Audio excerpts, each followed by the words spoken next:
noches con todos los presentes. Soy Lexi Catherine Guamán Julián, actual Lome Sociense, y estoy muy feliz de tenerlos aquí hoy día presente y asimismo presentarles la ponencia del día de hoy, que se titula Anatomía y Fisiología del Corazón, que es parte de esta serie de ponencias de All About Cardiology. Esperemos contar con su presencia en las próximas ponencias. Y sin nada más que añadir, voy a presentar al ponente. El día de hoy nos acompaña el universitario Jordan Kichka, quien es alumno del octavo ciclo de la Facultad de Medicina Humana UNSP. Asimismo, es director CEPAI SOCIEMSE 2021, tutor del proyecto Hermano Mayor desde el 2020 y por último pertenece al tercio superior. Sin nada más que añadir, Jordan, te cedo la palabra, puedes iniciar con la ponencia. Gracias. Muy buenas noches, chicos, con todos. Muchas gracias, Lexi, por la presentación. Y bueno, como lo dijo Lexi, el día de hoy vamos a hablar acerca de la anatomía y la fisiología del corazón, que es parte en sí de una serie de ponencias y es como la base para poder entender los futuros temas, sobre todo farmacología, y también entender un poco de lo que es la semiología del aparato cardiovascular. El día de hoy vamos a hablar de estos 5 puntos que usted puede ver en pantalla. Disculpen un rato, chicos. Ya está, ahora sí. Vamos a hablar de estos 5 puntos. Vamos a tocar la anatomía del corazón. Eh, Recordar solo algunos puntos en este aspecto. Posteriormente hablaremos de la anatomía fisiológica del corazón. Eh, Después de los potenciales de acción que ocurren en el músculo cardíaco. Y los últimos dos temas que son el sistema de conducción y excitación del corazón y también el ciclo cardíaco, que son muy importantes sobre todo para interpretar el EKG que vas a aprender más adelante. Entonces, empecemos con la anatomía del corazón. Antes de poder iniciar con la anatomía, vamos a recordar algunos puntos histológicos que nos van a ayudar también a poder más o menos entender de lo que se trata todo lo que es la anatomía del corazón.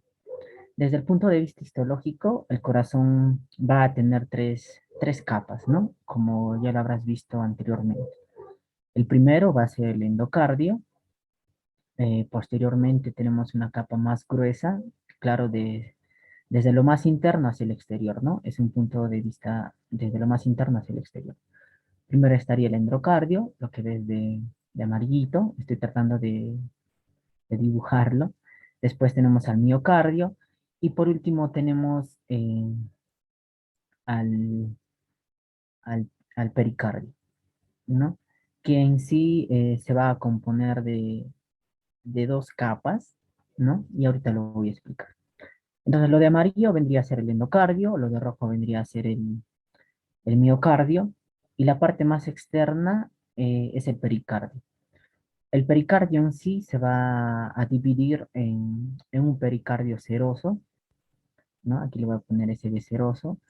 Y el más externo sería un pericardio fibroso. A su vez, el pericardio seroso también está compuesto por dos subcapas, por así decirlo. La más interna, denominada visceral, y la más externa, denominada parietal. A la visceral también algunos autores lo llaman epicardio, así que no te pueda confundir estos términos. Lo importante de estas capas es que específicamente en el pericardio seroso, entre las hojas, entre la hoja visceral y parietal, va a circular un líquido, ¿no? Y ese líquido es el líquido pericárdico, que aproximadamente es entre 20 a 50 mililitros, que se va a encargar de poder amortiguar todos los movimientos que van a haber o que va a realizar el corazón, ¿no? En algunas ocasiones este líquido pericárdico puede aumentar, puede disminuir o incluso en ocasiones también este líquido pericárdico puede contener eh, otras sustancias que no pertenecen a este espacio. Entonces, muy importante recordarlo esto. Muy bien. Aclarado esto, también vamos a hablar de las válvulas cardíacas. En las válvulas cardíacas vamos a tratar de diferenciarlas tanto en las válvulas auriculoventriculares y también las otras válvulas que se llaman sigmoideas o semilunares. Vamos a tener válvulas en el lado derecho, ¿sí? Y también vamos a tener válvulas en el lado izquierdo. Estas válvulas se van a encargar de poder evitar en primera instancia el reflujo de sangre de una cavidad a otra, ¿no? Entonces, tenemos las válvulas auriculoventriculares y también tenemos las otras válvulas llamadas sigmoideas o también semilunares, ¿sí? Entonces, recuérdalo muy bien. Estas válvulas te las aclaro aquí porque más adelante también las vamos a volver a citar. En las válvulas auriculoventriculares, en el lado derecho, ya, pensé que no se escuchaba así. Las válvulas tenemos dos válvulas auriculoventriculares, ¿no? Tanto en el lado derecho como en el lado izquierdo. Lo importante que tienes que recordar es que el sonido que van a producir al abrirse y al cerrarse estas válvulas auriculoventriculares van a constituir el primer ruido cardíaco. Importante recordar. ¿Y quién constituiría el segundo ruido, la apertura o el cierre de estas válvulas? Vendría a ser el segundo ruido y las van a originar las válvulas sigmoideas o también llamadas semilunares. ¿Sí? Entonces, esos puntos, recuérdalo allí. En el lado derecho, la válvula auriculoventricular tiene un nombre que seguramente tú te lo sabes, y es la válvula tricúspide, mientras que en el lado izquierdo está la bicúspide o también llamada mitral. Sí, tricúspide porque va a contener 3 valvas y bicúspide porque va a contener 2 valvas. En las válvulas sigmoideas o semilunares se ubican principalmente en las grandes arterias que se originan en el corazón. En el lado derecho, como tú sabrás, se origina la arteria pulmonar y es por eso que en este lado va a haber una válvula pulmonar, una válvula sigmoidea pulmonar, así se llama, que va a tener unas estructuras llamadas nódulos de Morgagni, que en realidad se encargan de cerrar herméticamente estas válvulas, ¿no? Para que no pueda haber un regreso de la sangre, ¿no? Pueda disminuir ese regreso. En el lado izquierdo, como sale la arteria aorta, tiene que estar una válvula sigmoidea y esta tiene el nombre de válvula sigmoidea aórtica, ¿no? También tiene sus nódulos o nodos y estos nodos se llaman nodos de Arax, que cumplen la misma función que las de los nódulos de Morgagni, que es cerrar herméticamente estas válvulas para que no pueda haber un reflujo de sangre. Eso, aclararlo antes de poder empezar con en sí con la anatomía. Puntos importantes que debemos de recordar en la anatomía del corazón, tanto en la configuración interna como en las válvulas, son los siguientes. En la configuración interna, lo importante a recordar, en primer lugar, los tabiques. Los tabiques tanto interauriculares como interventriculares, ¿no? En realidad es uno nada más, interauricular y un tabique interventricular, que se encargan de separar tanto las aurículas como los ventrículos. ¿Sí? Aquí en la imagen solo podemos ver el tabique interventricular, que en realidad tiene dos porciones, una porción muscular, que es la que ustedes pueden ver ahí, la que está señalada con la flechita, y una porción membranosa, que es la que pueden ver en la parte superior. Importante a destacar eso. Otras estructuras importantes también que tienes que recordar y que no te tienes que olvidar son estos músculos en forma de lenguas, de pequeñas lenguas, por así decirlo, que están dentro de los ventrículos. Solo existen dentro de los ventrículos, que reciben el nombre de músculos papilares, y estos músculos papilares van a cumplir una función muy importante, ¿no? Aquí lo escribo para que te lo puedas llevar. Cumplen una función muy importante también para que no pueda haber un reflujo de sangre. Si bien hay un poquito reflujo de sangre, pero este tiene que ser lo mínimo posible para que así nuestro corazón pueda bombear la mayor cantidad de sangre a todo nuestro organismo o a los pulmones para que estos puedan oxigenarse.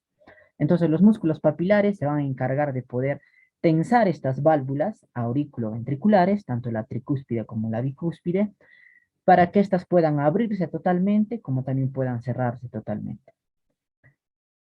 Como les mencionaba, van a estar ubicadas en los ventrículos, así como hay músculos papilares en el ventrículo izquierdo, también va a haber en el ventrículo derecho, que son estos que aquí estoy señalando. Y estos músculos papilares van a conectarse con estas válvulas auriculoventriculares, tanto con la tricúspide y la bicúspide, a través de cuerdas tendinosas. Y son estas pequeñas cuerdas, ¿no? Que están sujetando estas válvulas. Y reciben el nombre de cuerdas tendinosas. Entonces la sujetan para que puedan abrirla totalmente, como podemos ver aquí en la imagen inferior derecha, como ustedes pueden ver allí, la sujetan totalmente para que puedan abrirse y la sangre pueda pasar de aurícula a ventrículo. Una estructura importante que tenemos que recordar.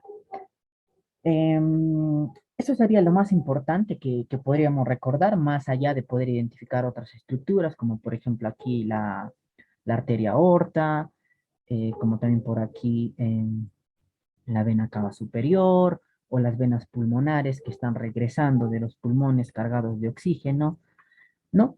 Esos ya los puedes identificar tú. Eh, lo principal que podemos recordar aquí. Ahora, otras estructuras importantes que también tenemos que recordar en el corazón son las válvulas que les había mencionado y que les he aclarado anteriormente. A ver, este corazón que ustedes pueden ver aquí, este de aquí, este de aquí. A ver, si yo les pregunto en qué estado está, ¿en sístole o en diástole? A ver, escríbanlo ahí en el chat, si está en sístole o está en diástole. Y eso es algo muy básico también para adelante. A ver, yo los leo, mientras voy borrando lo que he remarcado. ¿Está en sístole o en diástole? A ver, pienso un poquito en qué fase estaría. Ahí dice David Velasco en sístole. ¿Alguien tiene alguna opinión diferente? ¿Alguien dice diástole? ¿Alguien se lanza por diástole? ¿O alguien dice no sé, tal vez? Y es correcto lo que dice David, perdón, era David, David digo, perdón, Carla Andrea Dávila Velasco. Muchas gracias, Carla. Efectivamente, este corazón está en sístole. No, no está, no, sí está en sístole. Ya, no aguanta, no, no. A ver, vamos a recordar en qué fase va a estar y vamos a ver cómo se puede identificar para que tú puedas ver. No está en sístole, está en diástole. ¿Ya? ¿Por qué está en diástole? Cuando el corazón se contrae, cuando el corazón se contrae, lo hace con una finalidad, ¿verdad? Lo hace con la finalidad de que el corazón pueda salir de los ventrículos hacia todo el organismo a través de la arteria aorta, ¿no? Sale. O si no, también para que pueda salir la sangre del ventrículo derecho hacia los pulmones. Entonces, para que esta sangre, insisto, le estoy hablando, para que pueda salir, estas válvulas tanto de la arteria aorta y de la arteria pulmonar tienen que abrirse, ¿no? Si están cerradas, no van a salir. Entonces, cuando hay sístole, tanto la válvula sigmoideas, tanto de la aorta y de la pulmonar, tienen que estar abiertas, porque si no, no puede salir la sangre hacia el organismo y tampoco hacia los pulmones, ¿no?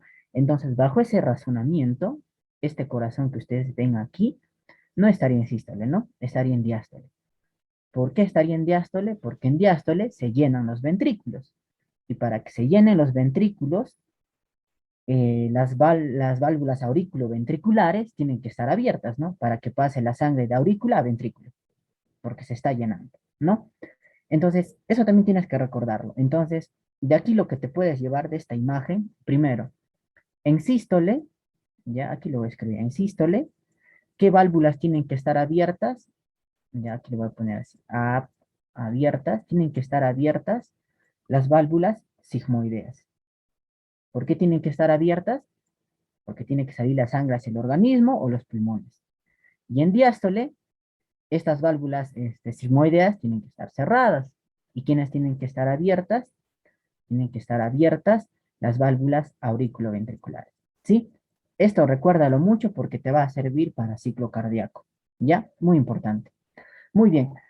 Esto es lo más importante, tal vez, más allá de reconocer, acá tenemos nosotros por delante a la arteria pulmonar con su respectiva válvula semilunar, que es la pulmonar, y por detrás tenemos a la arteria aorta con su respectiva válvula, que es la aórtica también, ¿no? Al lado izquierdo tendríamos a la mitral, la de verdecito, aquí, a la mitral, y a este lado tendríamos a la tricúspide, ¿no? A la tricúspide. La tricúspide porque tiene tres valvas, ¿no? Uno, lo número mejor, uno, dos y tres. Claro que cerradito estas válvulas se vería mejor, ¿no? Y uno y acá dos. Importante recordar estas estructuras. ¿Sí? Entonces, resumen de esta página, hay válvulas que van a separar tanto aurícula y ventrículo, como también ventrículo con las arterias que salen del corazón. En sístole, quienes están abiertas, las válvulas sigmoideas o semilunares. En diástole, quienes están abiertas, las válvulas auriculoventriculares, según el razonamiento que hemos mencionado. Pasamos al siguiente.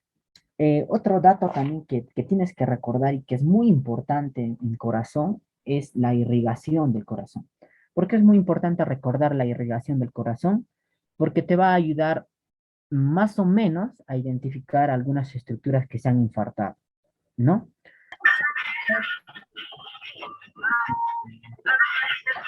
Voy a apagar su micro, por favor, chicos, que lo tenga prendido. Ahí está, muchas gracias. Entonces decía que es muy importante recordar el sistema de irrigación del corazón porque nos van a ayudar a identificar algunas lesiones producidas por un infarto en alguna parte del corazón, ¿no? Supongamos que aquí tenemos una arteria, ¿no? No la vamos a identificar todavía. Supongamos que acá se origina un trombo, ¿no? Un trombo. Entonces la sangre no fluiría ya por todo este lugar. Entonces, posiblemente toda esta región del corazón se va a empezar a necrosar, a infartar y ya no va a funcionar. Entonces, hay muchas fallas que se van a ver en el EKG cuando hay daño en estas regiones. Y nosotros tenemos que más o menos ver en qué región se está localizando eso, porque también en base a eso es que se diferencian las múltiples arritmias cardíacas que vas a ver tú más adelante, ¿no? Entonces tienes que recordar muy bien la irrigación del corazón porque es básico, ¿no? Porque es básico. Entonces vamos a pasar a identificar cada estructura. Entonces, el corazón, así como irriga a todo nuestro organismo, también va a irrigarse a sí mismo porque también es un tejido vivo y necesita irrigarse. Las arterias que se van a encargar de poder irrigar al corazón son las arterias coronarias, perdón, que se originan de la arteria aorta. Entonces, esta arteria que tú ves acá, perdonen chicos, el pulso, tanto tiempo que no estoy fallando. Esta es la arteria aorta. Entonces, la arteria aorta va a dar origen a arterias coronarias. Esta arteria que tú ves acá, lo voy a señalar aquí y de otro color por acá. Lo de verde, la arteria coronaria izquierda. ¿Ya? Muy importante. Perdón, lo de rojo. Lo de rojo, arteria coronaria izquierda. ¿Ya? Entonces, las principales arterias que irrigan nuestro corazón, las arterias coronarias. Pero estas arterias no las irrigan solitas, sino que van a dar ramas en todo el corazón. La arteria coronaria izquierda va a dar principalmente dos ramas y que las te tienes que recordar siempre. Uno es la rama circunfleja, que como su nombre dice, circunfleja, tiene una especie de camino circular, va a rodear al corazón, que es esta que tú puedes ver aquí. La voy a señalar con negrita. ¿Ya? Ahí está. Y la otra rama, muy importante, es la arteria descendente, ¿no? Descendente a interventricular anterior o descendente anterior. ¿Ya? Importante recordar eso, también de negrito. Y la arteria coronaria derecha también da ramas que también tenemos que recordarla. Y en realidad la arteria coronaria derecha gira y se dirige hacia la parte, hacia la base del corazón, sí, hacia la base del corazón, para poder irrigar a la base del corazón. Entonces, la arteria coronaria derecha, ya te dije, va a dar ramas, las más importantes, la arteria descendente anterior, eh, como también la rama circunfleja. La arteria coronaria derecha tiene múltiples ramas. Las que te tienes que recordar es así como había una descendente anterior, también hay una descendente posterior. Voy a intentar señalarla aquí en esta imagen. ¿Ya? Es esta que está acá. Ya, la de negro, la que le estoy sacando una flechita. Es esa. Importantes arterias que no te tienes que olvidar, ¿sí? Importantes arterias. Ahora, más allá de recordarte estas ramas, también tienes que recordarte qué es lo que irriga. La arteria coronaria izquierda, la arteria coronaria izquierda va a irrigar, aquí lo voy a sacar, va a irrigar al ventrículo derecho, también va a irrigar al, a la aurícula izquierda, ¿ya? También va a irrigar a la rama izquierda del haz de His, ¿no? Que es una estructura del sistema de automatización del corazón, y también va a irrigar a los 2/3 anteriores del septo interventricular, ¿no? Interventricular. Mientras que la rama, o la arteria, perdón, la arteria coronaria derecha va a irrigar a la aurícula derecha, va a irrigar al tercio posterior del tabique o septo interventricular, acá le ponemos tercio posterior, ya, tercio posterior. También va a irrigar al sistema autónomo del corazón, ¿no? Tanto al nódulo sinusal, al nódulo auriculoventricular, a la rama derecha y izquierda de las de His, ¿ya? ¿Quién irriga las de His? La arteria coronaria izquierda. ¿Quién irriga todo lo demás? La arteria coronaria derecha. Eso es lo más importante que tienes que recordar de la irrigación del corazón. Ahora miremos al corazón desde un punto de vista fisiológico para poder entender en sí su función, la función que pueda tener, que también es muy básico. El corazón es un órgano muscular, como te dijeron, que se encarga de bombear a través de una serie de contracciones, como todo músculo que tenemos en nuestro organismo, y se encarga de bombear toda la sangre a todos los tejidos que podamos tener nosotros. Como está o como contiene músculo, es músculo, claro, el tipo de músculo, músculo cardíaco, estriado, ¿no? Por histología, estriado cardíaco. Desde el punto, pero ese es un punto de vista histológico, desde el punto de vista fisiológico, el músculo cardíaco va a dividirse en tres tipos.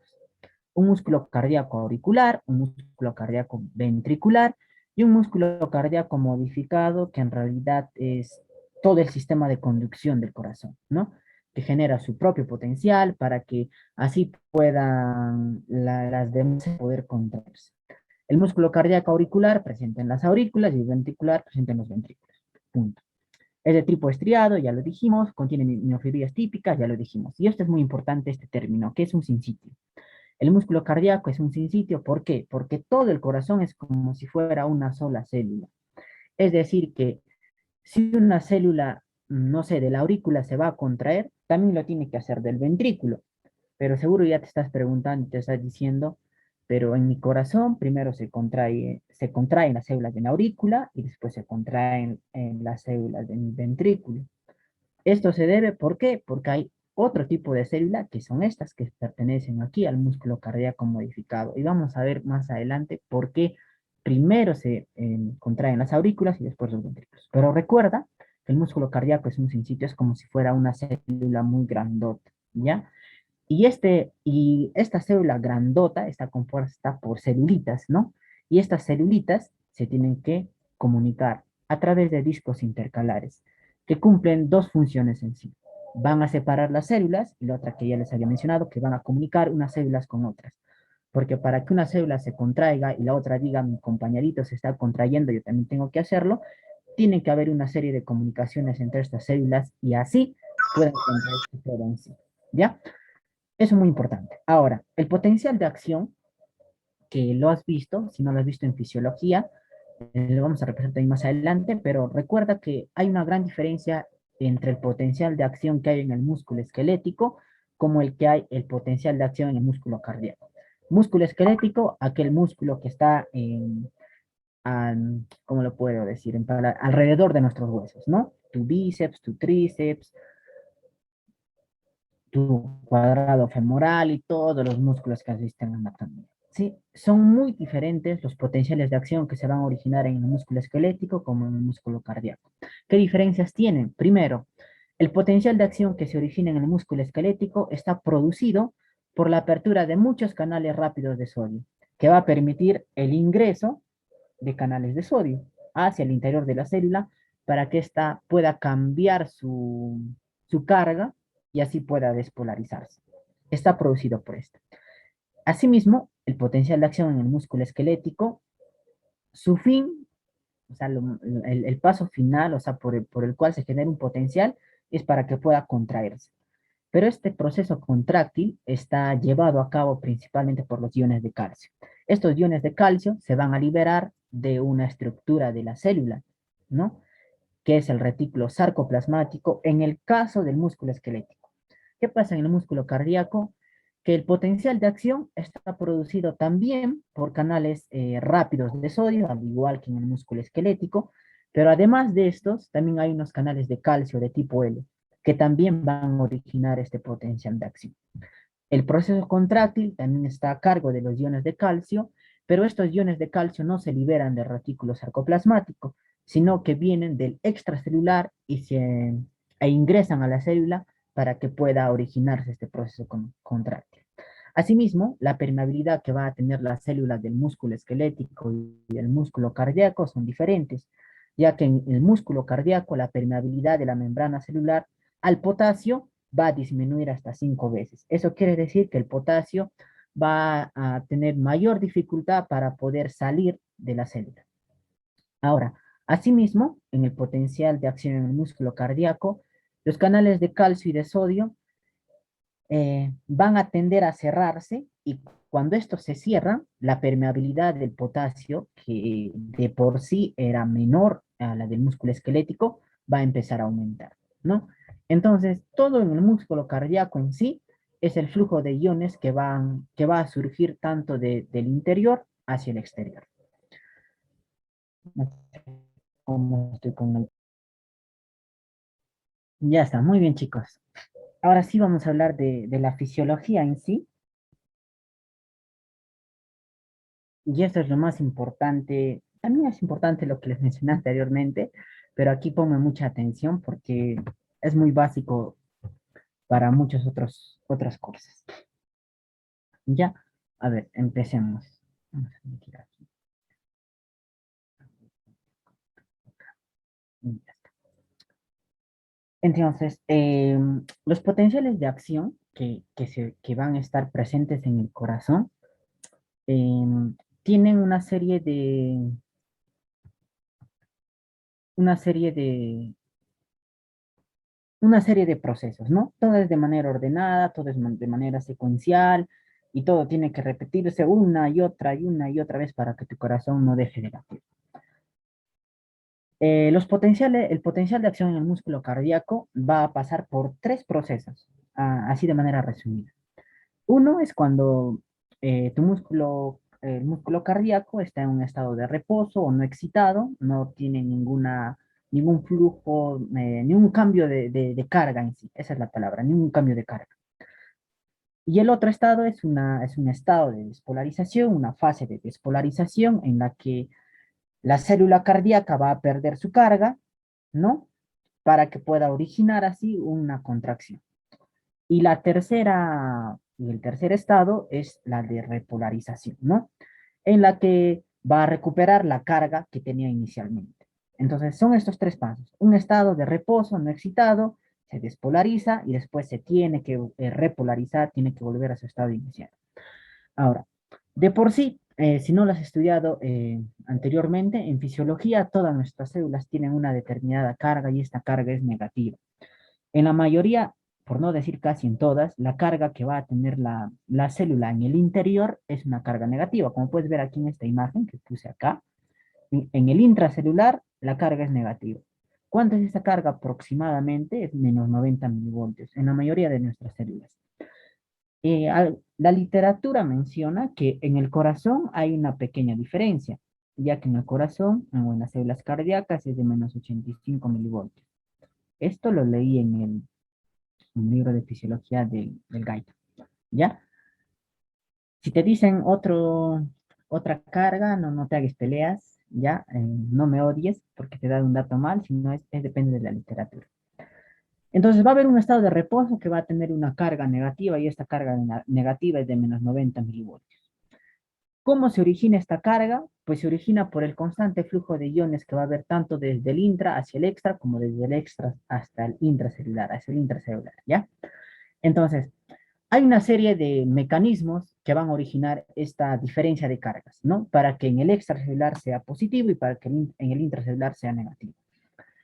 ¿Y cuáles son? En primer lugar, el estado de reposo no excitado, les dije, tiene una carga de menos 90 milivoltios. ¿A qué se debe? En primer lugar, a la bomba de sodio y potasio, a la conocida bomba de sodio y potasio. Y el otro mecanismo es el canal de fuga de potasio. Para que me puedas entender por qué tiene una carga negativa, te voy a explicar mediante este esquema que he realizado. Acá tenemos nosotros, acá que estoy encerrando con rojito, nosotros tenemos la bomba de sodio y potasio, que te decía en preacademia que era el intercambio desde el intracelular de 3 iones de sodio hacia el extracelular, ¿no? O sea, sacaba 3 iones de sodio y lo expulsaba afuera. Y a cambio de esto, hacía ingresar 2 iones de potasio hacia el intracelular.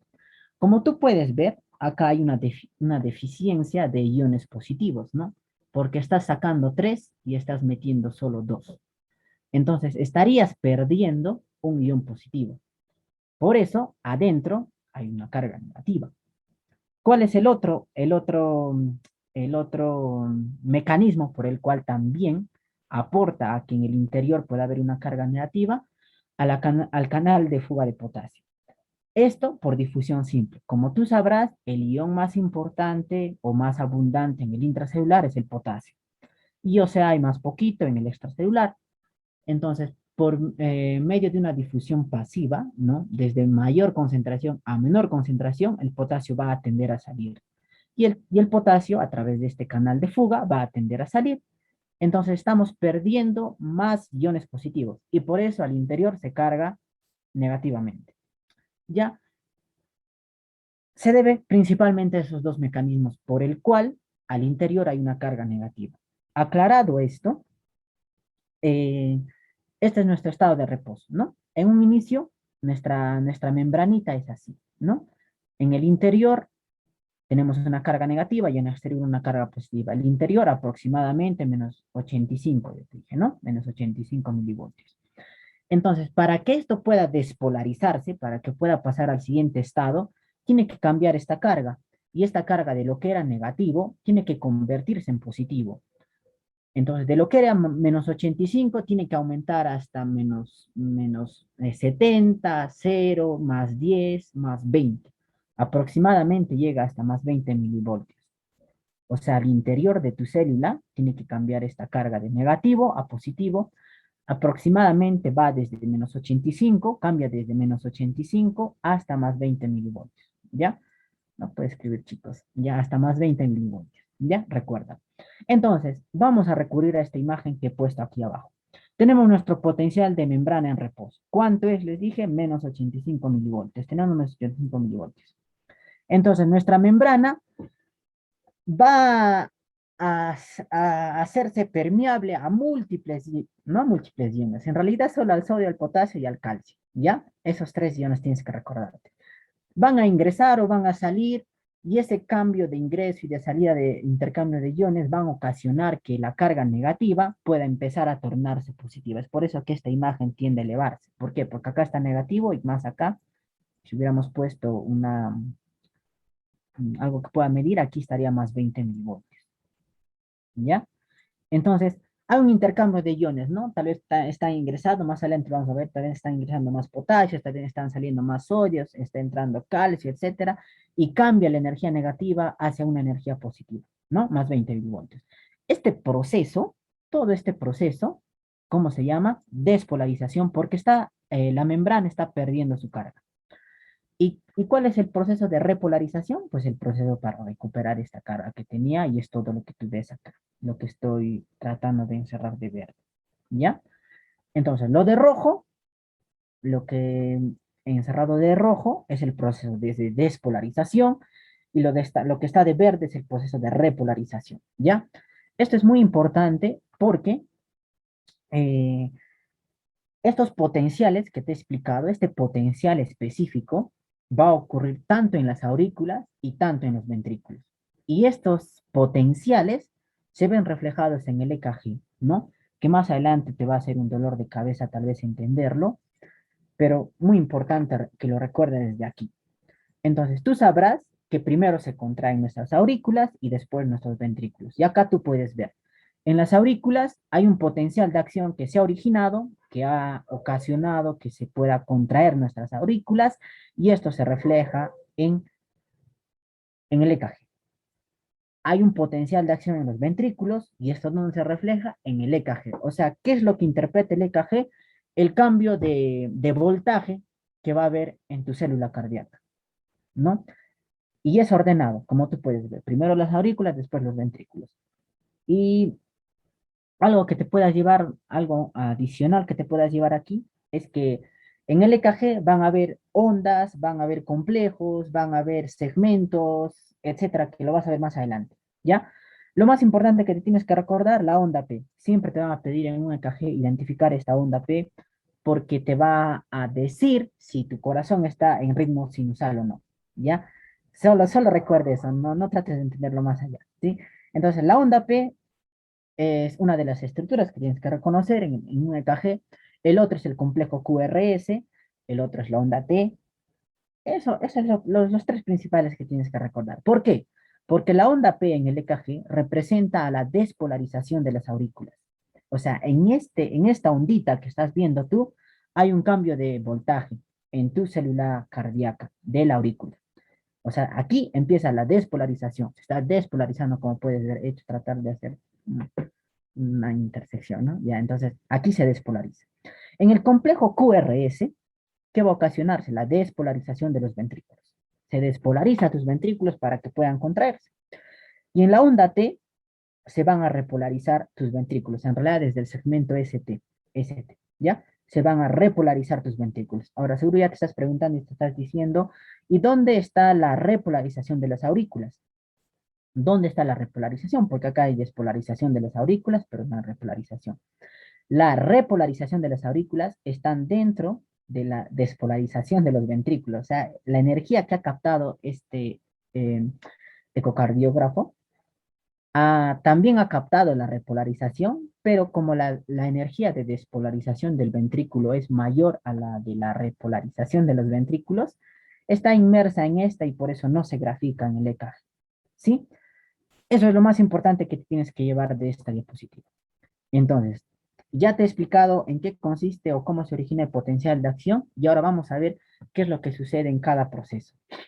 Este es el potencial de acción de un ventrículo, ¿ya? De un ventrículo. Vamos a ver qué es de un ventrículo. En realidad, el potencial de acción que se suscita desde un estado de reposo, despolarización y repolarización, en el corazón ocurre en 5 fases. Una fase 0, fase 1, fase 2, fase 3 y fase 4.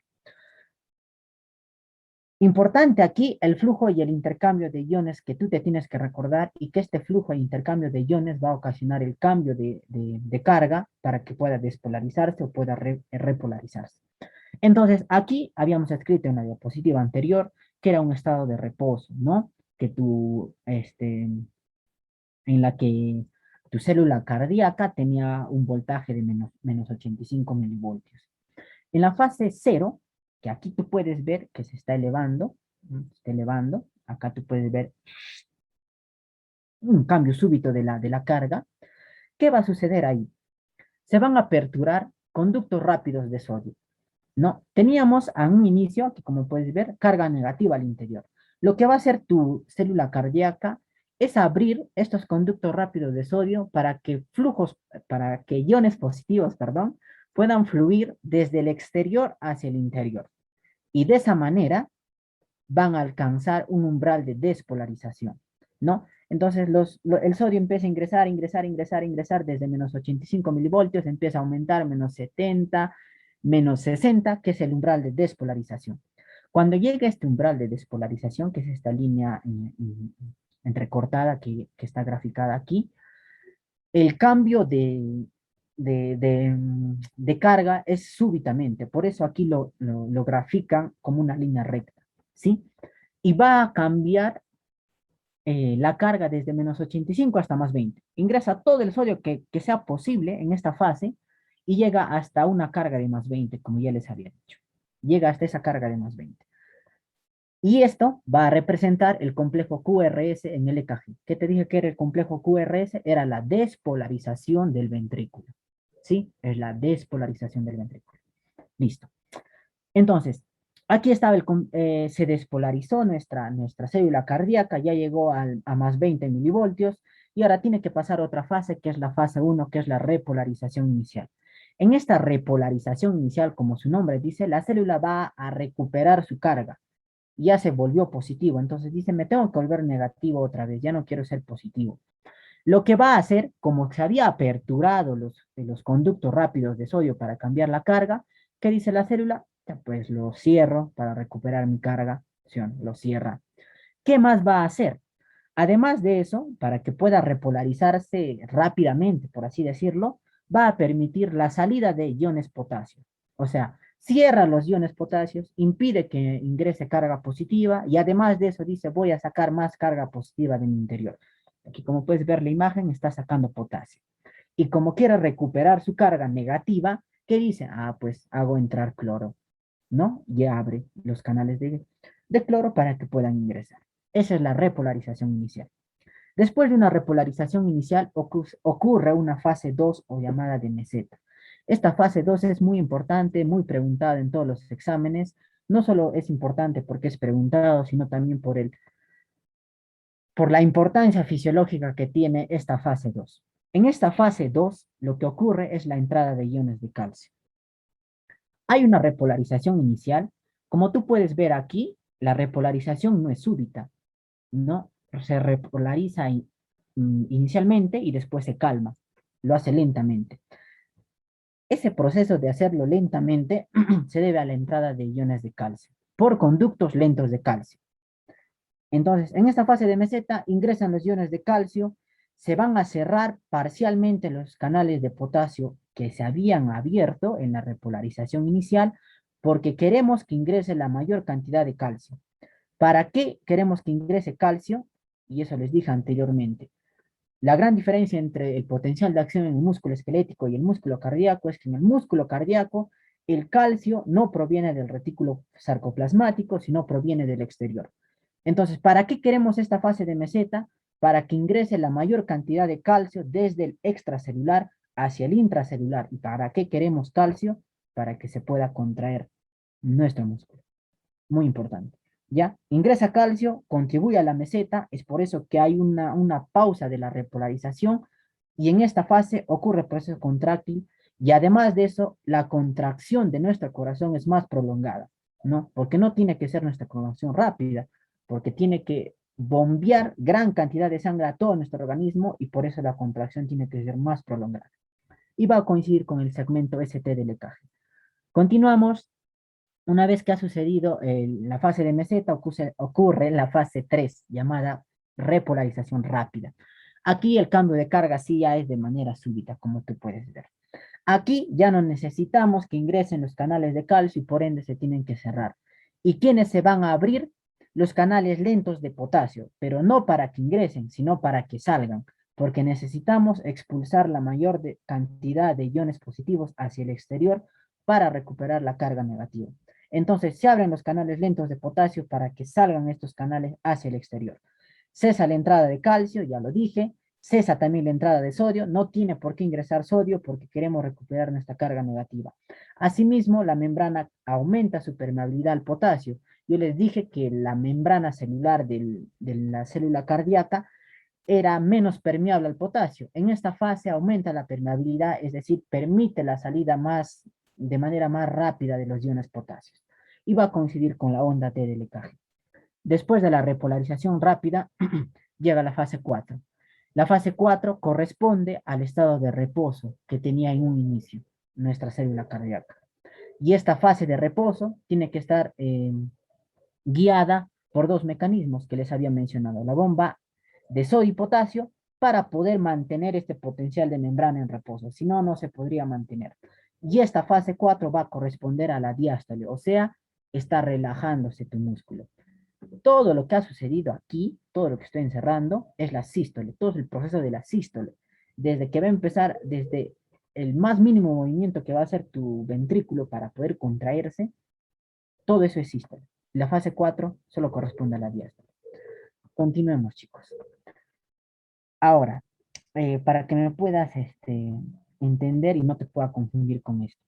No sé cómo se decía. Bueno, un costadito. Ya está. Lo que yo les he explicado anteriormente es un potencial de acción de respuesta rápida. ¿Ya? En el corazón, aquí sí te lo voy a hacer ya. En el corazón hay dos tipos de potenciales. Un potencial rápido, veloz, así flash, y un potencial lento. El potencial de acción rápido va a corresponder a lo que se suscita en nuestra aurícula y en nuestro ventrículo. El potencial de acción de tipo lento ocurre en el sistema de conducción del corazón, en estas células especializadas que se despolarizan o tienen un automatismo propio para poder generar su propio potencial de acción, no necesitan de otra, ¿ya? Entonces, este potencial de acción tipo lento, ¿dónde debe estar? En el sistema de conducción. Es decir, nodo auriculoventricular, nodo sinusal, haz de Hirsch, fibras de Purkinje, allí, ¿ya? Allí, ¿ya? En el sistema de conducción del corazón. Ya, aclarado esto, lo que yo les he explicado anteriormente va a corresponder a un potencial de acción de respuesta rápida, ¿ya? De respuesta rápida. Es lo que yo les he explicado hace poquito. ¿Dónde ocurre? En las aurículas, en los ventrículos. El umbral de despolarización, menos 60 milivoltios, ya les dije. Va a haber primero se produce este potencial porque hay una apertura de los iones de sodio para que pueda cambiar de, de carga, ¿no? Ya, ahora, acá muy importante, estas células no inician potenciales de acción, ¿no? Ahorita te voy a aclarar para que no te puedas confundir. No inician potenciales de acción.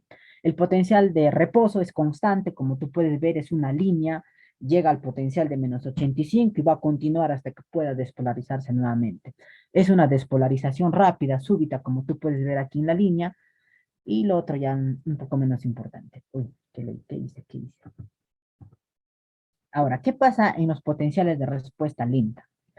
Aquí estos están presentes ¿dónde? En el nodo sinusal, en el nodo auriculoventricular. Estos sí inician potenciales de acción, ¿ya? Y aquí te voy a aclarar. ¿Ya? Este es nuestro corazoncito, perdón por el dibujo, chicos. Este es el corazoncito. Acá tenemos nuestro nodo sinusal, ¿ya? Aquícito. Lo que sucede en nuestro corazón es que primero estas células que están en el nodo sinusal van a generar su propio potencial para así despolarizar a las células que están alrededor. Primero el aurícula, ¿no? Entonces, el nodo sinusal tiene células que tienen potenciales de acción de respuesta lenta, originan su propio potencial para así hacer que las otras células puedan despolarizarse. Como yo les dije, el corazón es una célula grandota, ¿no? Es como si fuera una. Entonces, si empieza en un lugar a despolarizarse, las otras células dirán, uy, hay una que se está despolarizando, entonces yo también me tengo que despolarizar. Pero hay alguien que debe de originar esa despolarización. ¿Y quién es? Pues el nodo sinusal, que tiene un potencial de acción de respuesta lenta que origina su propio potencial. ¿Ya? Ya está. Ahora sí creo que ya que he aclarado algunas dudas que puedas tener. Entonces, el potencial de respuesta lenta, a diferencia de un potencial de respuesta rápida, va a tener solo tres fases, perdón. 4, 0 y 3. Como tú puedes ver, no hay fase 1, no hay fase 2. Solo tiene fase 4, fase 0 y fase 3. ¿Ya? Recuérdalo siempre. ¿Qué es lo que pasa aquí? Eh, Estos originan su propio potencial de acción porque su membrana es muy permeable a la entrada de iones sodio, ¿no? Aquí en el potencial de respuesta rápida hay un momento en el que se cierran totalmente los canales de sodio y no se permite el ingreso de ningún ion sodio al interior. Pero en estas células especializadas del nodo sinusal y del aurículo ventricular están semiabiertas estos canales de sodio, perdón, y hay un constante flujo de iones, ¿no? Y por eso se genera su propio potencial. Asimismo, también hay canales de calcio de tipo L que están ingresando para que estas células puedan contraerse, ¿no? Y todo lo que tú puedes ver ahí, ¿no? Es casi lo mismo del anterior. Ahí también hay salida de potasio para que pueda repolarizarse, para que pueda recuperar su carga, tienen que salir iones positivos y por eso es que salen iones potasios. Asimismo, importante, el potencial de membrana en reposo es de menos 55 a menos 60. Aquí de la respuesta rápida era menos 85. Y aquí es de menos 55 a menos 60. ¿Qué nos quiere decir esto? Que aquellas células que tienen un potencial de respuesta lenta necesitan la entrada de menor cantidad de iones positivos en su interior para que éste pueda despolarizarse, porque su carga es menor en comparación a las células de respuesta rápida, ¿ya? Y el umbral también no es como acá, no es menos 60, sino es menos 40. Entonces, cuando llega a este umbral, la célula se dispara en carga, ¿no? Entonces, es por eso que el potencial de respuesta lenta es así, ¿no? Es constante, no para, siempre es así, ¿ya? Es una despolarización espontánea, tiene una permeabilidad inherente, lo que ya les dije, del nodo sinusal a los iones de calcio y también a los de sodio que producen su autoexcitación y producen su propio potencial de acción, ¿sí? Ya está. Pasamos al siguiente, al sistema de conducción, ya está. Aquí te voy a explicar la duda que has tenido anteriormente, y si no la has tenido, aquí la vas a tener. Lo que sucede es que yo les había dicho, tenemos nuestro corazón, ¿no? Y lo que sucede aquí es que primero nuestro nodo sinusal se va a despolarizar y va a ocasionar que las células que están al costadito también se despolaricen, se contraiga primero nuestras células de la aurícula y después de nuestro ventrículo. Pero yo les dije que el corazón era un sincitio, es como una célula grandota. Entonces, si es una célula grandota, todo nuestro corazón tiene que contraerse al mismo tiempo, ¿no? Entonces, la explicación del por qué primero se contrae nuestra aurícula y por qué después nuestro ventrículo, aquí está. ¿Por qué ocurre esto? Porque nuestro corazón tiene su sistema de conducción, no especializado de por sí, ¿ya? Sistema de conducción y excitación. Y estas células lo que hacen es generar un retraso en la velocidad, en la transmisión de señales. Entonces, hay un retraso y este retraso que va a haber entre cada nodo y entre cada célula que pertenece a este sistema de conducción hace que primero se contraiga nuestra aurícula y después nuestro ventrículo. Entonces, nuestro sistema de conducción se compone de un origen, de unas vías de conducción y obviamente de un órgano de efector que viene a ser el miocardio. El origen, quien comanda todo, es el nodo sinusal, el que va a ocasionar en primera instancia la sístole auricular, que primero se contraiga nuestra aurícula. Una vez originado este nodo sinusal, la información, la carga, para que pueda contraerse nuestras aurículas, lo que hace es que van a viajar este potencial que ya se originó en el nodo sinusal a otras células que pertenecen a este sistema de conducción y van a viajar a través de haces internodales, que tú ya lo has visto seguramente.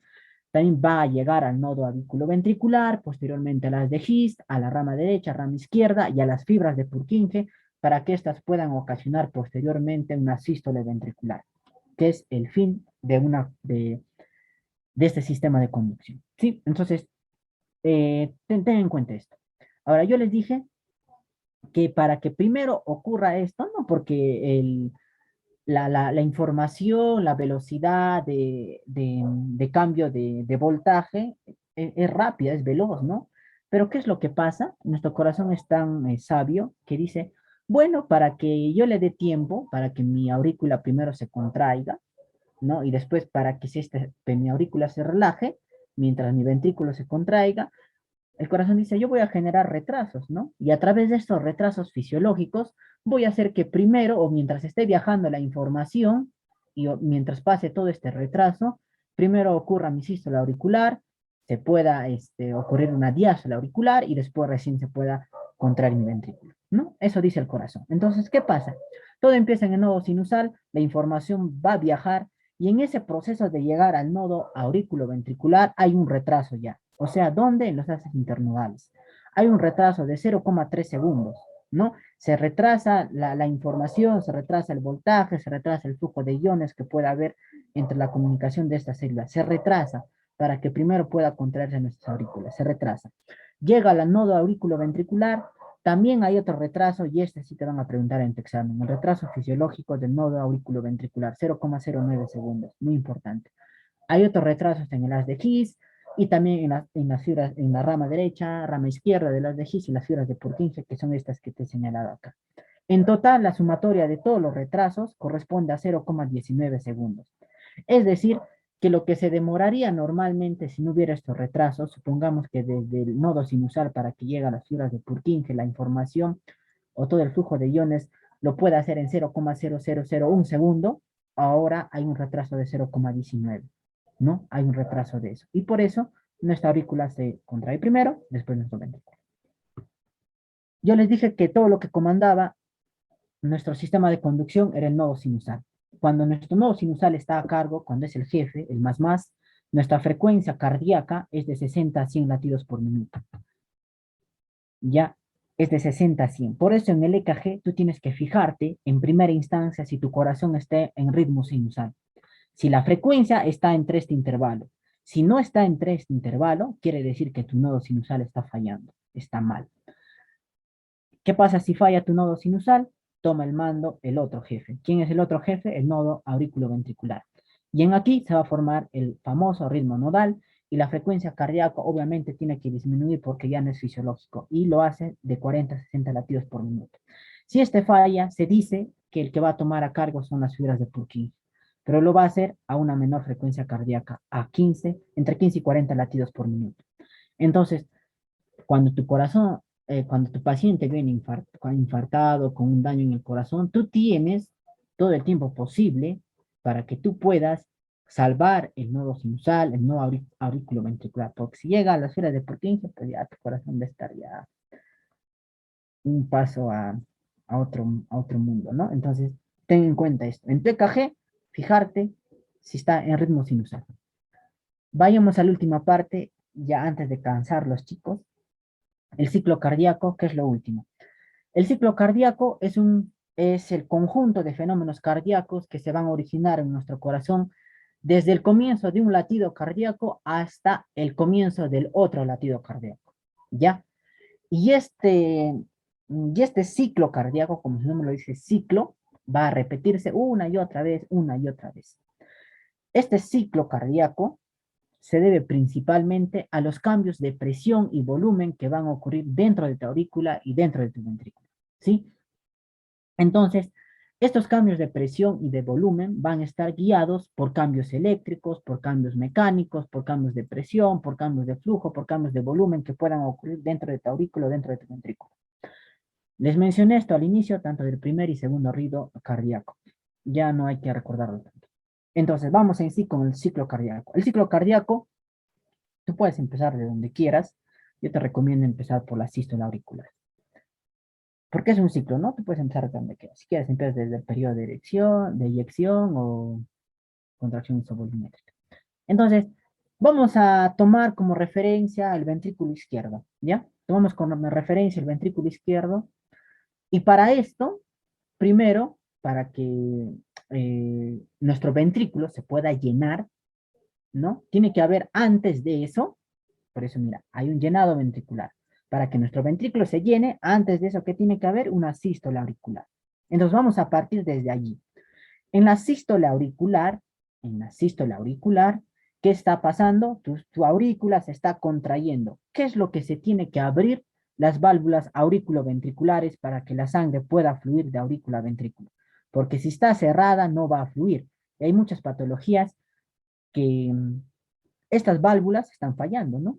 No se abren, ¿no? Entonces en la sístole auricular, las válvulas auriculoventriculares se tienen que abrir para que haya un flujo de aurícula a ventrículo. ¿Y qué cosa tiene que estar cerrado? Las válvulas aórtica y también las pulmonares. Tienen que estar cerrado porque si está, imagínate que está llegando y por acá se está escapando. No, entonces no sería correcto, ¿no? Entonces tiene que estar cerrado. La presión de la aurícula aproximadamente va a tener en un inicio 10 milímetros de mercurio, porque todo este ciclo cardíaco está en relación a la presión y el volumen. Siempre fíjate en eso en cada paso que te voy a decir. La presión, 10 milímetros. La presión del ventrículo no tenía nada, recién se va a llenar, tenía 0. ¿Ya? Entonces, el volumen inicial que va a haber en tu aurícula, porque está llegando a través de las venas pulmonares a tu aurícula toda la sangre, es de 20 mililitros. Y el volumen de tu ventrículo ya tenía un volumen inicial, obviamente, tiene un volumen inicial de 100 mililitros. Cuando ocurre cuando ocurre esta sístole auricular, cuando ocurre esta sístole auricular, lo que en tu aurícula va a quedar un poco de sangre, no se vacía totalmente, y ese restante es 100. Lo que llega a tu ventrículo, lo que queda en tu aurícula es 20, y lo que llega a tu ventrículo es 100, ¿ya? Lo que llega a tu ventrículo es 100. Entonces, tu ventrículo tiene una capacidad de un 100%, ¿no? Pero este 100 mililitros que ha llegado desde la aurícula al ventrículo representa aproximadamente el 80-85%. Entonces le falta un poquito más, ¿no? Le falta un poquito más para que se llene. Y aquí viene la contracción isovolumétrica. En este punto, las válvulas auriculoventriculares se van a tender a cerrar, se van a tender a cerrar, y las válvulas aórticas y pulmonares van a estar también cerradas. ¿Por qué tienen que estar cerradas? Porque el motivo de que ocurra una contracción isovolumétrica, como su nombre lo dice, isovolumétrica, el volumen no va a cambiar, lo que va a cambiar va a ser la presión en el interior del ventrículo, que tenía en un inicio 0, aquí lo he puesto también, tenía un inicio 0, va a cambiar a 80, más 80, a 80, ¿ya? Cambia a 80. Este cambio de presión es muy importante. ¿Por qué? ¿Por qué es importante? Porque eh, cuando llega a esta presión, toda esta presión en el interior de tu ventrículo va a ocasionar que se abra la válvula de la aorta o la válvula de la arteria pulmonar. ¿Ya? Entonces es muy importante esto. Entonces les había mencionado que estaba llegando a tu ventrículo un volumen de 100 mililitros y había un volumen residual de 20, ¿no? Mientras todo este proceso ocurría, toda la sangre seguía fluyendo, fluyendo, fluyendo, y hay un momento en el que totalmente se cierra y tu ventrículo va a tener ya un volumen de 120, ¿ya? Volumen de 120. Conocido también como el volumen telediastólico, si no me equivoco. Sí, telediastólico, volumen telediastólico, ¿ya? Eso recuérdalo. Volumen telediastólico 120 mililitros, ¿ya? Y la aurícula, ¿en qué fase estaría? Si tu ventrículo se está empezando a contraer isovolumétricamente, tu aurícula estaría en diástole, se estaría llenando nuevamente para poder volver a hacer el proceso de sístole. Ocurre una contracción isovolumétrica y como la presión ha aumentado, va a haber un momento en el que tu ventrículo llega a una presión muy alta y va a abrir las válvulas de tu aorta y de tu arteria pulmonar. Entonces, en el periodo de eyección tienen que abrirse estas válvulas y tienen que cerrarse las válvulas auriculoventriculares para que la presión no haga o no produzca el flujo de ventrículo auricular, sino de ventrículo a arteria aorta o de ventrículo a arteria pulmonar. La presión de la aurícula, en este proceso la aurícula estaría sigue en diástole y por ende seguiría ahí llegando sangre. La presión del ventrículo va a seguir aumentando, ¿no? Porque se está eyectando, se está contrayendo tu corazón y por ende tiene que aumentar la presión. La presión de la aorta también va a aumentar de lo que tenía 80 a 120 milímetros de mercurio. Y justamente esto es lo que tú mides en la presión arterial, ¿no? La presión que sale de tu ventrículo, que es la presión sistólica, la presión que sale. ¿Con qué presión está saliendo la sangre de tu corazón? Eso es lo que mides en la presión arterial, ¿no? Eso es. El volumen de tu ventrículo va a tender a disminuir de 120 a 40, 50, porque va a expulsar a la aorta aproximadamente 70 mililitros. Lo va a expulsar hacia todo tu organismo. La aurícula va a seguir en diástole. Posteriormente a este proceso de eyección, tiene que relajarse tu ventrículo. Recuerda que estamos ya a partir de aquí en punto de vista ventrículo. Entonces, tu ventrículo, así como ha hecho un proceso de contracción isovolumétrica, también tiene que relajarse isovolumétricamente, ¿ya? Entonces, el volumen de ventrículo, como tú puedes ver aquí, no toda la sangre se eyecta al organismo o a los pulmones, no toda la sangre, ¿no? Hay un volumen que se queda dentro. Y por eso, dentro de tu ventrículo va a disminuir la presión, pero va a haber una presión de 10 milímetros de mercurio, ¿no? No es que hay cero. La presión de la aorta también va a disminuir porque se supone que ya salió. Y en este proceso, ambas válvulas, tanto auriculoventriculares como las sigmoideas o semilunares, tienen que estar cerradas porque es una relajación isovolumétrica. Y el volumen del ventrículo, el volumen residual que va a tener, 40 a 50 mililitros. Posterior a esto, se tiene que llenar nuevamente tu ventrículo. Y para esto las válvulas auriculoventriculares se tienen que abrir, las válvulas aórticas y pulmonares se tienen que cerrar, la presión de la aurícula va a aumentar porque se está contrayendo tu aurícula para que se llene tu ventrículo y la presión del ventrículo, eh, como se está llenando, va a tender a disminuir, ¿ya? El volumen del ventrículo, que tenía un volumen residual de 40 mililitros, va a aumentar a 100 mililitros, que es una capacidad de 80%. En la aurícula va a haber otro porcentaje de volumen, que corresponde al 15 al 20%, que se va a terminar de vaciar cuando hay una sístula auricular, ¿ya? Y todo eso sería el ciclo cardíaco. Y esto se va a repetir una y otra vez. Y bueno, chicos, eso sería todo. Me he pasado 15 minutos, creo. Ya, perdónenme, chicos. Y bueno, esa sería toda la exposición de hoy. Aquí tienes la bibliografía que he usado.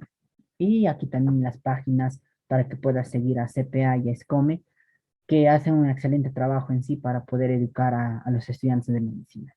Y bueno, eso sería todo, chicos. Si tienen alguna duda, alguna pregunta, los puedo leer ahí en el chat. Muchas gracias, Jordan, por tus palabras finales, asimismo por hacernos el cherry. Gracias por tu excelente ponencia, Jordan. Chicos, si tuvieran alguna pregunta, no se olviden de realizarla a través del chat o si no, pueden levantar su manito y ya les voy a estar cediendo la palabra.